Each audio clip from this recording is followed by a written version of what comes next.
Selamat pagi saudaraku, salam sehat selalu ya. Jangan lupa hati harus gembira, karena hati yang gembira adalah obat yang paling mujarab.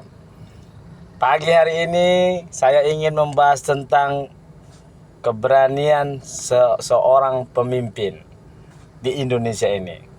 Siapa pemimpin di Indonesia ini? Yaitu presiden. Selama saya hidup di Indonesia ini, ya, saya baru melihat, merasakan, dan memastikan sendiri bahwa background seorang pemimpin bukan menunjukkan dia pemberani atau pengecut. Beberapa presiden di Indonesia ini dari militer. Militer, kalau dilihat, oh militer, jenderal, berarti kalau dia jadi presiden, kalau dia dari militer, berarti dia pemberani, berarti dia pejuang, berarti dia hebat, dan dia tidak akan takut kepada siapapun. Itu di benak masyarakat Indonesia. Makanya orang-orang Indonesia berlomba-lomba untuk menjadi tentara, polisi, dan lain sebagainya yang berbau militer. Dan banyak LSM-LSM di Indonesia ini yang mengcopy paste pakaian-pakaian militer, karena memang image militer adalah seperti itu. Sejatinya seorang militer haruslah pemberani dan tidak takut kepada siapapun selama kebenaran dijunjung tinggi. Itu catat. Saya ulang sekali lagi. Seorang militer haruslah pemberani, tidak takut kepada siapapun selama membela kebenaran. Tapi bicara seorang pemimpin, bicara seorang kepala negara di Indonesia ini, tidak ada menjamin seorang jenderal menjadi presiden di Indonesia ini berani kepada siapapun. Tidak ada yang jamin, ya, tidak ada yang jamin. Kita lihat Soekarno, luar biasa Soekarno, bukan militer, sipil, tapi bicara keberanian, Anda bisa lihat track recordnya. Dia tidak mau tunduk, tidak bisa diatur sama Amerika. Soekarno membakar semangat masyarakat Indonesia untuk berdiri di kaki sendiri, untuk menjadi raja tuan di negara sendiri, dan jangan pernah takut kepada negara-negara manapun. Itu Soekarno. Makanya ajaran-ajaran Soekarno sampai sekarang masih terngiang di hati saya, mungkin di hati banyak masyarakat Indonesia. Bukan harus militer. Tapi kita lihat Soeharto, seorang smile general, senyum. Tapi ketika dia jadi presiden, lihat dia diatur mama Amerika, menjadi bonekanya Amerika. Lihat sendiri. Dan kita 32 tahun diatur sama kepentingan Amerika, Freeport, dan banyak lain sebagainya. Lihat sendiri. Sehingga banyak uang hasil daripada emas, minyak yang dari bumi Indonesia ini dibawa ke luar negeri. Dan Soeharto, seorang smile general, tidak bisa berbuat apa-apa, padahal dia seorang jenderal. Ya, lihat. Kemudian kalau Gus Dur kan sebentar, Megawati sebentar. Lihat SBY. SBY pun seorang jenderal, 10 tahun.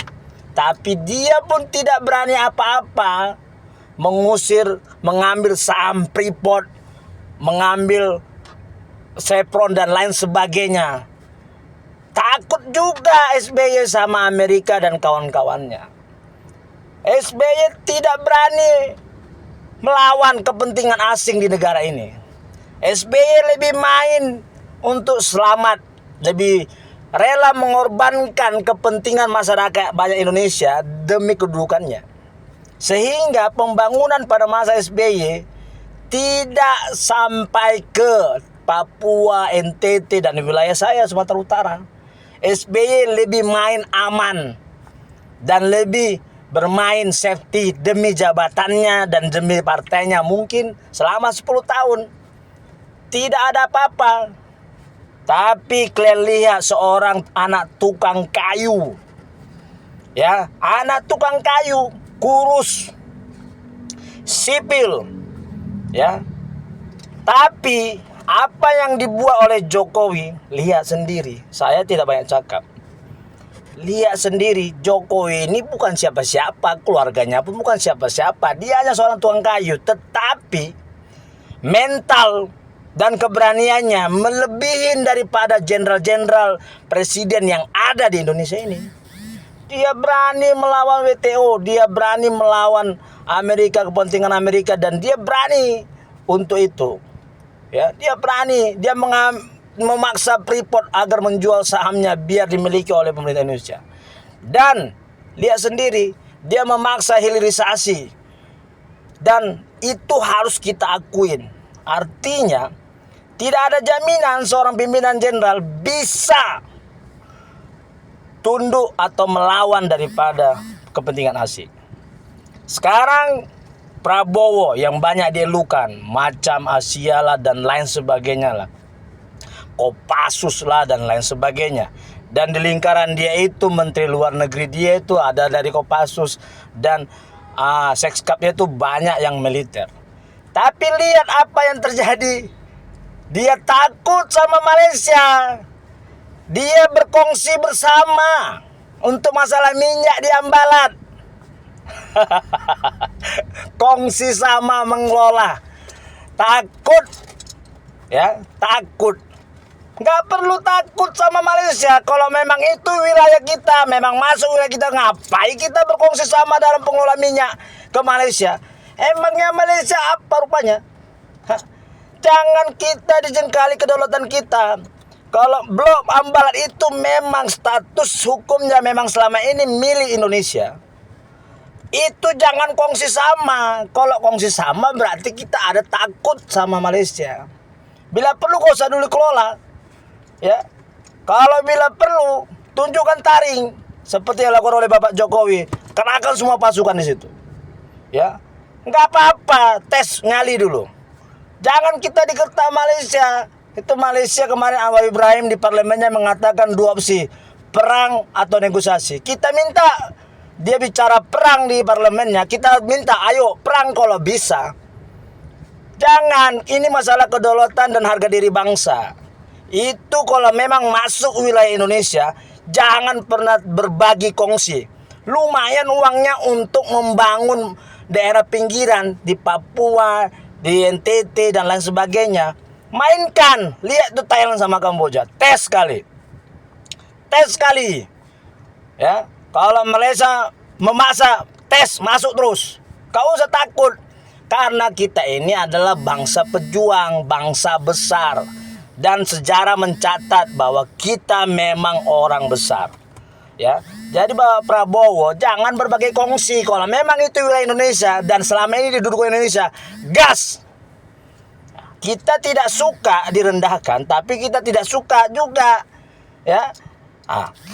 Kirim pasukan semua situ, letakkan semua di situ, tes, kelola sendiri. Ngapain berbagi hasil? Kalau memang itu minyak kita dan berlokasi di tanah kita dan selama ini didudukin oleh Indonesia, jangan berbagi hasil. Berbagi hasil menunjukkan kita lemah di sini. Gak usah takut sama siapapun. Ya, dunia ini memang harus, suatu negara harus menunjukkan powernya, kekuatannya. Ya, biar negara itu dihargain. Kita ini negara besar, Malaysia itu kecil. Ya, kecil. Jangan pernah berbagi hasil minyak bumi kalau memang wilayah itu adalah wilayah Indonesia. Salam cerdas dari saya, Ketua Yayasan Kemajuan Bangsa, Trino Fernando Sianturi. Merdeka! Merdeka! Merdeka!